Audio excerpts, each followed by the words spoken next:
Bienvenue dans cette vidéo, j'aimerais qu'on parle aujourd'hui des gardes d'étudiants en médecine et notamment les gardes d'externes, comment les aborder, comment tirer le maximum de ces gardes et comment ne pas craquer pendant ces gardes. Allez, on voit ça tout de suite. Donc lorsque tu arrives en 4e année de médecine, tu deviens externe et tu vas pouvoir réaliser tes premières gardes aux urgences. L'externat marche en termes de rotation, c'est-à-dire que pendant 2 mois, chaque fois tu fais des stages à thème et donc à partir du moment où tu es dans la rotation urgence, tu vas pouvoir faire des gardes aux urgences. Tu es également amené à faire des gardes en service de cardiologie, en service d'obstétrique, de gynéco-obstétrique et aussi en réanimation. Donc il y a plusieurs rotations dans lesquelles tu vas être amené à faire des gardes, mais souvent les premières gardes qu'on fait, ce sont les gardes aux urgences et ce sont les plus connus. Voilà, donc j'aimerais qu'on parle de ça aujourd'hui, de moi, mes premières gardes en tant qu'externe, comment ça s'est passé. On va voir que ça s'est pas toujours très bien passé, notamment la première garde, et on va voir ensuite comment a posteriori, moi, je te conseillerais d'aborder tes gardes, comment apprendre le maximum pour pouvoir te sentir plus à l'aise, pouvoir te sentir utile et également prendre le plus d'apprentissage. Allez, let's go. Déjà, sache que ma première garde, c'est vraiment pas très bien passé, mais sache que c'est mon récit personnel, je veux pas du tout te faire peur, je veux pas du tout te décourager, juste c'est mon propre récit. C'est vrai que je suis tombé sur un chef qui n'était pas hyper bienveillant, mais voilà, c'est pas comme ça tout le temps. Et mon interne ne m'a pas trop chapeauté, donc j'étais un peu livré à moi-même, j'étais un peu stressé. Mais voilà, donc on va voir ça, je t'explique comment ça se passe et puis on va voir comment en tirer des leçons. Donc déjà, sache que avant ta première garde, tu vas être un petit peu, quand même un peu excité, c'est que ça commence à devenir concret. Lorsque tu en parles à tes parents, lorsque tu en parles à tes proches qui ne sont pas en médecine,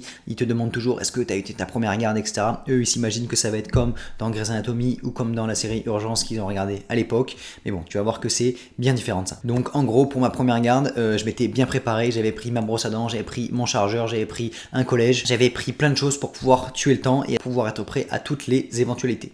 Bon, dans les faits, on va voir que c'était bien différent. Dans les sous-sols de l'hôpital, là où il y avait les urgences, je ne captais absolument pas. Je n'avais pas pris mon collège car je me suis dit, ça marquait un peu mal, ça voulait dire que je voulais juste réviser et on n'est pas trop là pour ça. Et dernière chose, j'avais oublié un point essentiel, j'avais pas pris de Tupperware. Et tu vas comprendre dans la suite que pour moi, en fait, c'est le point presque le plus important. Bon, en gros, ça commençait déjà pas très bien. Donc, comment ça se passe quand tu arrives aux urgences, chaque équipe, notamment au CHU, est composée d'un aide-soignant, d'un infirmier, d'un interne, d'un médecin senior et également de toi, l'externe. Comment ça se passe lorsque un patient arrive aux urgences? D'abord, il va y avoir une accueil par l'infirmière d'accueil qui va prendre les premiers éléments pour pouvoir trier les patients s'ils doivent aller plutôt en réanimation, s'il faut qu'ils aillent plutôt dans une unité, ce qu'on appelle la SOV, donc c'est une équipe un peu super urgence, et ou sinon dans une équipe d'urgence classique, donc pour pouvoir trier les patients. Une fois qu'elle a vu cette infirmière, il va être dispatché dans plusieurs équipes pour pouvoir équilibrer le flux de patients. Ok, une fois que le patient est arrivé, il va être mis en box, donc dans un box des urgences. Là, la première personne qui va aller le voir, souvent, ça va être toi, l'externe.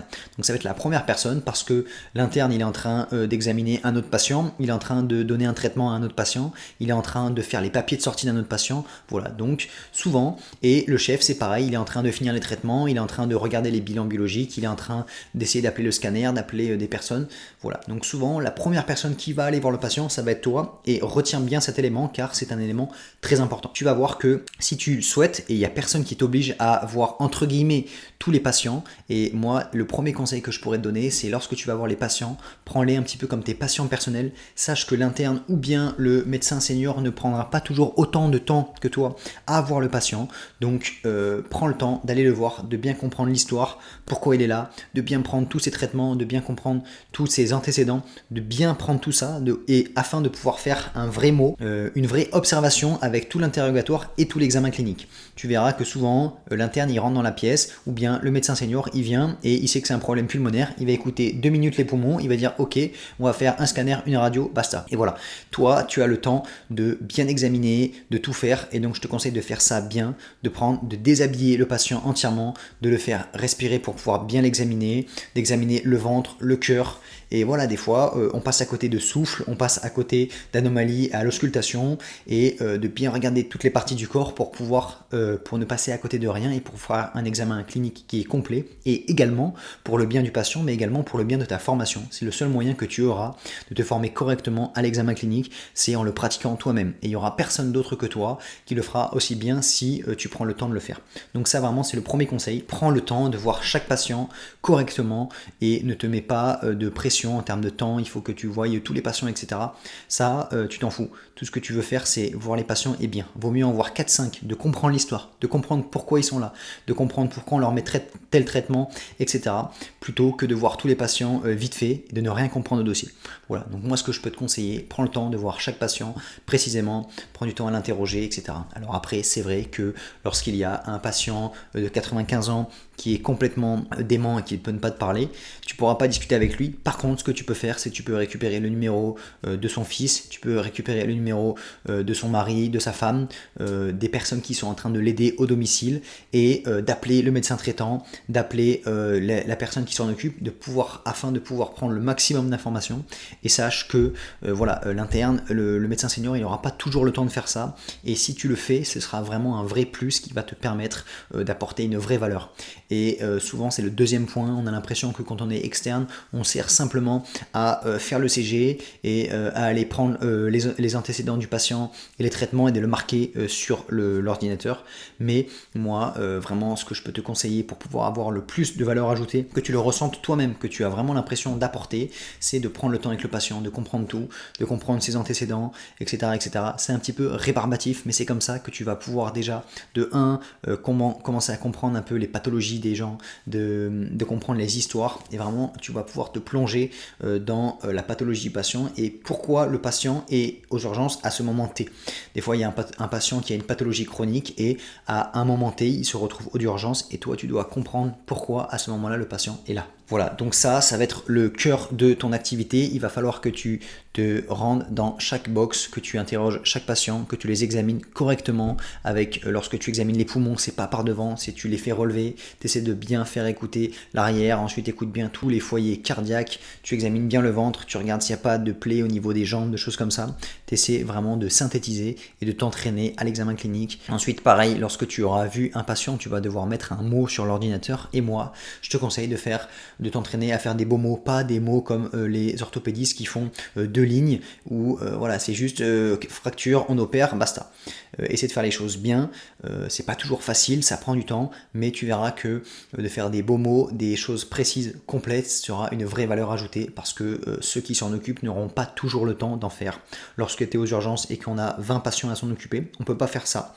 Donc toi, quand tu vois les patients, essaie de faire les choses bien pour les patients que tu vois. Ensuite, la deuxième chose à laquelle tu vas pouvoir te confronter, c'est de faire des sutures ou bien des plâtres. Et donc ça, moi j'ai beaucoup aimé. Lorsqu'on a un patient qui va se blesser, qui va avoir une plaie suturable, il y a des salles de suture et toi, tu vas pouvoir te rendre dans la salle de suture et suturer tes premiers patients.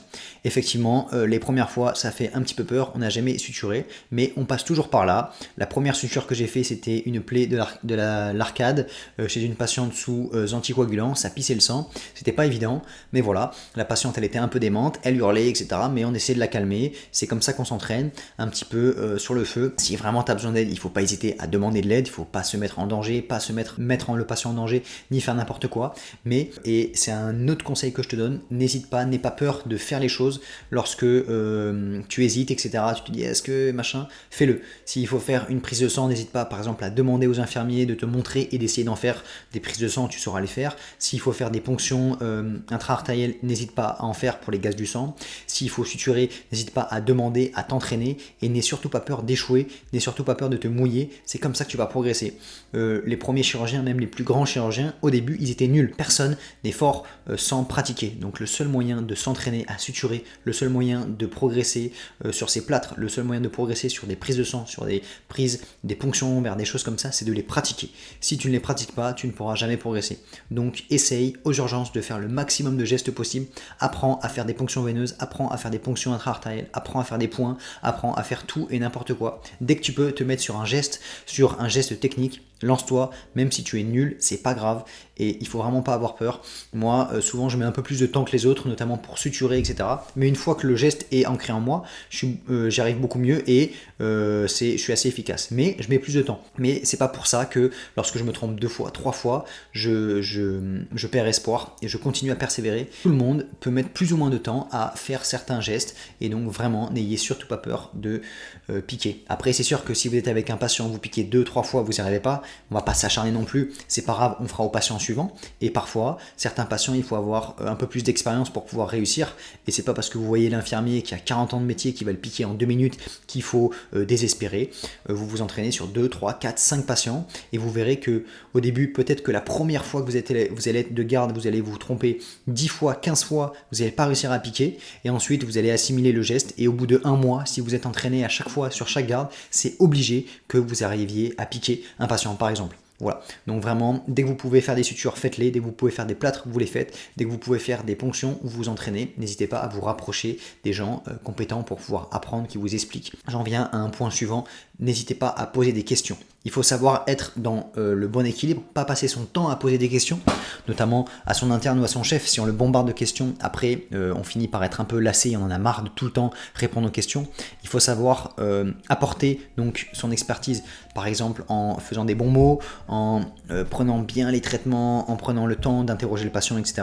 Et ça, les chefs et ton interne va le remarquer. Et lorsqu'ensuite tu vas poser des questions sur des choses, ils te le rendront correctement. Normalement, c'est comme ça que ça se passe. Donc voilà, il faut savoir aussi être donnant-donnant dans ces questions. Si tu passes ton temps à te poser des questions, à n'aller voir aucun patient et être assis sur ta chaise et poser 1 milliard de questions, évidemment que ton interne ou ton chef va être saoulé de toi. Par contre, si tu vas bien voir tes patients et qu'après tu poses les bonnes questions parce que tu t'es posé sur le dossier, tu as réfléchi, tu dis ah mais pourquoi on lui fait la radio et on met cet antibiotique dans cette indication.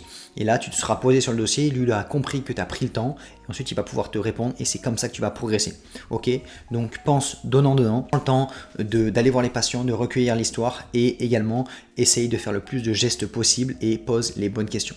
Voilà, bon, et donc pourquoi ma première garde s'est pas très bien passée? En soi, j'allais voir mes patients, j'étais motivé, il n'y avait aucun problème.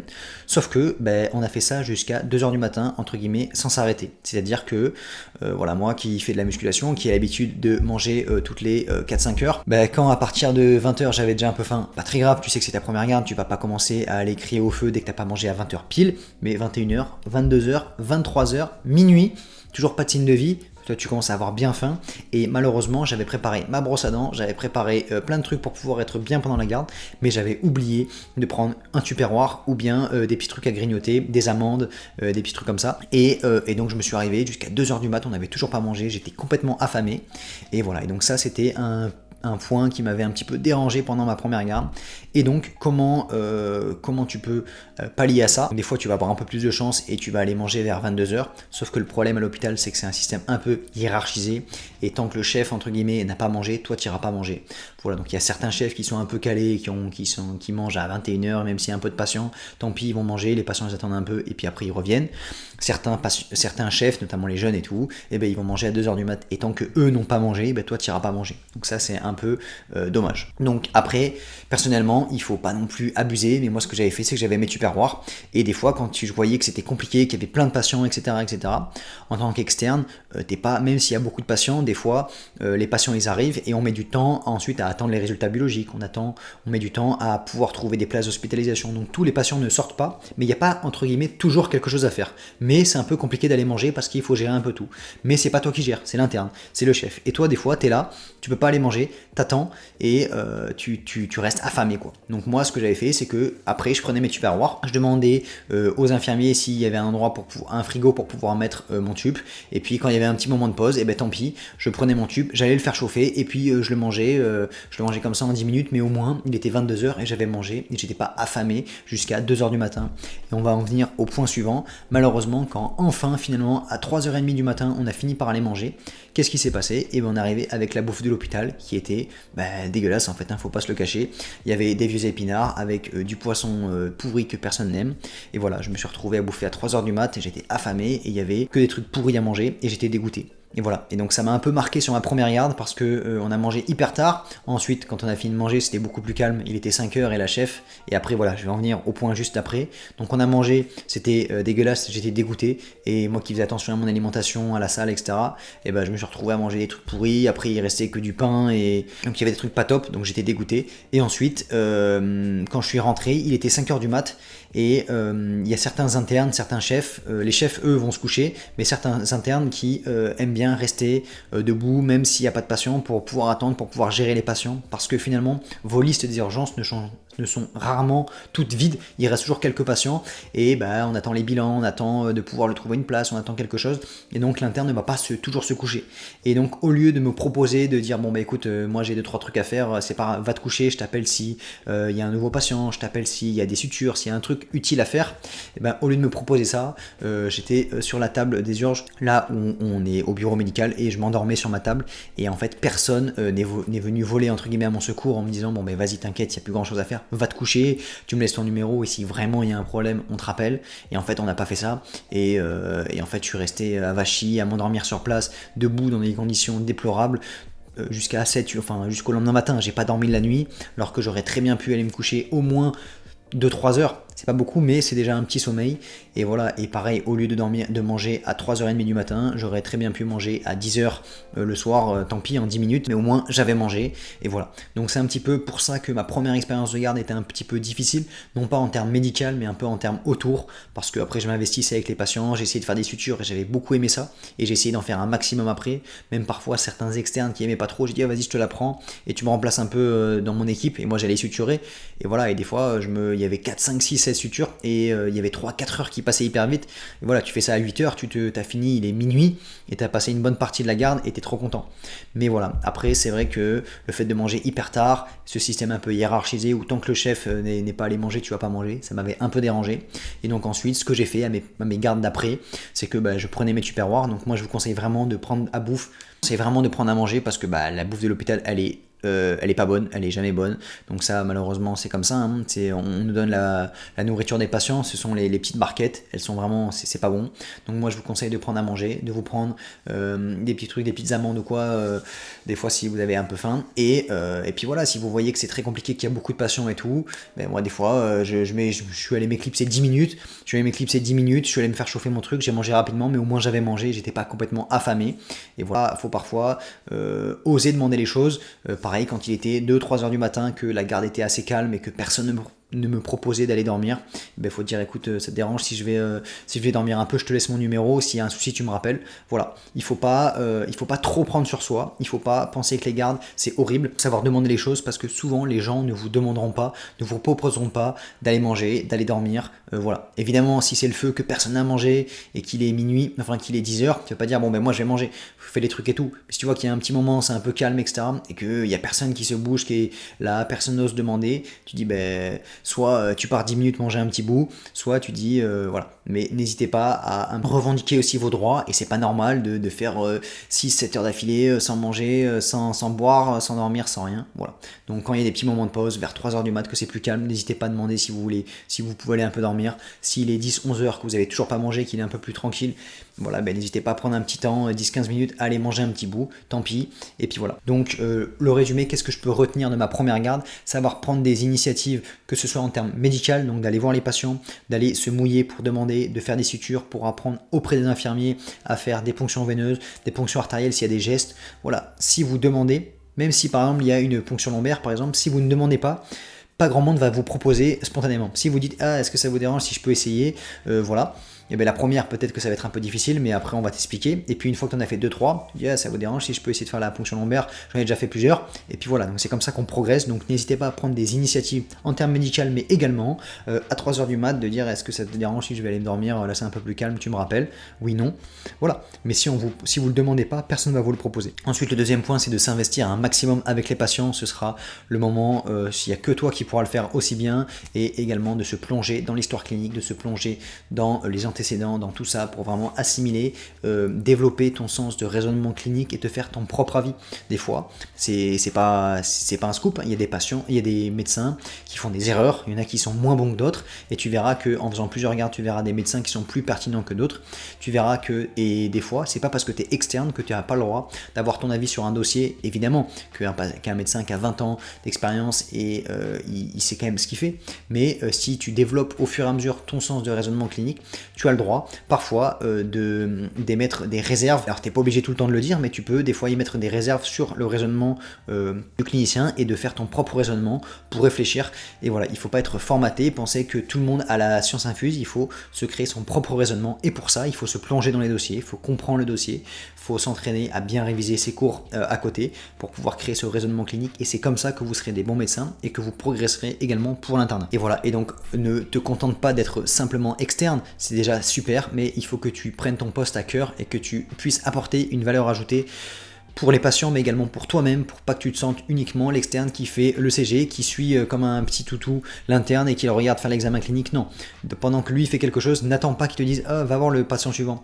Tu vois qu'il y a un nouveau patient, tu fonces dans la chambre et puis voilà, tu vas, tu l'examines, tu l'interroges précisément sur ce qu'il a, tu le déshabilles, tu l'examines et pareil dans ta tête, tu peux ou même sur papier essayer de marquer qu'est-ce que toi tu aurais fait, quelle est la conduite à tenir, quels sont les examens complémentaires à faire et puis après te pencher sur les traitements que l'interne ou le chef a mis en place pour pouvoir vraiment développer ton sens de raisonnement et c'est vraiment comme ça que tu vas toi apporter de la valeur pour le patient et pour toi-même et également que tu vas pouvoir progresser en raisonnant sur les dossiers. Voilà, et donc comme je t'ai dit, sache que l'interne et le chef vont voir beaucoup de patients et que toi tu seras le seul à pouvoir passer vraiment 1 heure avec un patient si vraiment il y a une histoire très intéressante, que tu as beaucoup de choses à récupérer et que tu voilà, n'hésite pas à prendre le temps qu'il faut avec chaque patient, c'est comme ça que tu pourras en tirer le maximum de bénéfices. Voilà, donc j'espère que ces principaux conseils sur les gardes en tant qu'externe en médecine t'ont plu, le petit récit sur ma première garde qui s'est pas toujours très bien passé, sache qu'après mes gardes se sont mieux passées quand j'ai pris certaines dispositions, que je prenais mes tupperwares, que j'étais bien avec mes patients, que j'avais des chefs qui étaient aussi un petit peu plus compréhensifs, qui m'apprenaient des choses.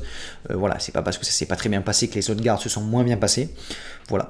Maintenant les gardes, quand je les fais, bon moi maintenant je fais les gardes de radiologie, ça se passe très très bien, je suis très heureux. Les internes qui sont aux urgences, les internes d'urgence apprécient aussi. Moi tous mes potes qui sont en médecine générale, en médecine d'urgence se régalent. Donc voilà, il n'y a pas de raison. C'est pas non plus fait pour tout le monde. Il y en a qui sont pas trop faits pour le travail de nuit. Il y en a qui aiment moins, comme moi. Moi je suis moins fan des gardes aux urgences classiques. C'est pour ça que c'est important de trouver sa voie. Si vous aimez la chirurgie, que vous avez fait par exemple pendant vos premières gardes, vous avez fait plein de points et vous avez adoré. Moi à un moment je me suis posé la question parce que j'adorais faire des points, etc. Plutôt que d'aller voir les patients, je préférais ça, donc je me suis posé la question de la chirurgie. Finalement, je me suis rendu compte que c'était plutôt la radiologie qui me plaisait. Mais voilà, posez-vous la question. Si vous n'aimez pas aller voir enfin, si ça vous saoule de faire l'examen clinique à chaque fois, etc., vous ne ferez peut-être pas médecine générale. Mais pareil, des fois, vous demandez des avis psy et quand vous voyez, vous allez essayer, vous allez en entretien psy avec, et si vous voyez que vous adorez ça, peut-être que psy c'est fait pour vous. Moi, je suis déjà tombé sur une externe qui savait qu'elle adorait psy et elle est restée avec à chaque fois, dès qu'il y avait un avis psy, elle est restée avec les psychiatres et elle se régalait. Et pendant les gardes, elle me disait est-ce que je peux venir avec eux. Elle partait 1 heure, mais c'est pas grave, je la laissais partir parce que elle voyait ce qui lui plaisait et quand elle revenait, je voyais qu'elle adorait ça. Et donc au moins, elle a trouvé ce qui lui plaisait. Des fois, il y avait d'autres externes qui lui, il adorait la chirurgie et dès qu'il y avait une fracture, dès qu'il y avait un truc, il collait les basques au chirurgien orthopédique, à l'interne de chirurgie pour réduire les fractures, pour aller faire des plâtres et tout. Et c'était un externe et il réduisait les fractures avec le chirurgien, tout simplement parce qu'il lui demandait, il dit ouais, moi ça m'intéresse, est-ce que je peux venir avec toi? Et puis voilà. Donc voilà, n'hésitez pas à vous mouiller, n'hésitez pas à chercher ce qui vous plaît, si c'est plutôt la chirurgie, si c'est la chirurgie orthopédique, si c'est la psychiatrie, si c'est pareil, moi à un moment je savais que je voulais faire de la radiologie, pendant mes gardes, j'amenais moi-même les patients aux urgences, je ne demandais pas au brancardier, je m'en fous, j'amenais moi-même les patients aux urgences et quand j'étais là-haut, j'amenais moi-même les patients au scanner, comme un brancardier, tant pis, je le montais et pendant que le patient attendait, je suis allé toquer carrément, voilà, je suis allé toquer, je disais excuse-moi, je suis externe, la radiologie ça m'intéresse, est-ce que je peux venir avec toi? Et voilà, et je restais des fois 1 heure là-haut. En bas, il savait pas toujours où j'étais, mais c'est pas grave, je découvrais un petit peu les choses. Il faut pas avoir peur de découvrir, il faut pas avoir peur de se mouiller pour pouvoir voir ce qui vous plaît pas surtout. Et voilà, c'est important. Donc les gardes, c'est un moment de découverte. Faut pas se sentir complètement bloqué dans un endroit. N'hésitez pas à découvrir, aller faire des points, aller voir les entretiens psy, aller voir ceci, cela. Vous n'avez pas une obligation d'aller voir comme le chef qui doit voir tous ses patients, faire sortir ses patients. Si vous détachez 1 heure pour aller voir un interne de radiologie, si vous détachez 1 heure pour aller voir un entretien psy ou aller réduire des fractures ou aller faire des points, c'est pas très grave. Voilà, vous êtes là pour découvrir ce qui vous plaît, pour apprendre et donc utiliser ce temps-là pour ça. C'était les meilleurs conseils que je peux vous donner pour aborder au mieux vos gardes en tant qu'externe. Voilà, prenez du plaisir, essayez de faire ce qui est naturel pour vous et de vraiment, voilà, le but c'est aussi d'apprécier ce qu'on fait. Le but c'est pas il faut se forcer, les gardes c'est pas toujours facile, mais voilà, il faut découvrir ce qui nous plaît pour pouvoir se sentir épanoui et pas se sentir frustré dans une situation. Moi je voyais que les internes, les gardes aux urgences classiques, c'était un peu frustrant pour moi, j'avais du mal à les appréhender, et en fait ce qui m'a sauvé c'est que j'ai vu que c'était la radiologie qui me plaisait, et quand j'ai commencé à faire des gardes de radio, je me suis dit ok, là j'ai aucun problème. Oui, travailler de nuit ça me saoule, j'aime pas travailler de nuit, mais le travail en lui-même ne me déplaisait pas. Voilà, donc trouvez ce qui vous plaît, mouillez-vous, testez, faites plein de choses, et puis voilà. Moi, je vous souhaite de bonnes révisions, je vous dis à la prochaine sur cette chaîne, et puis ciao.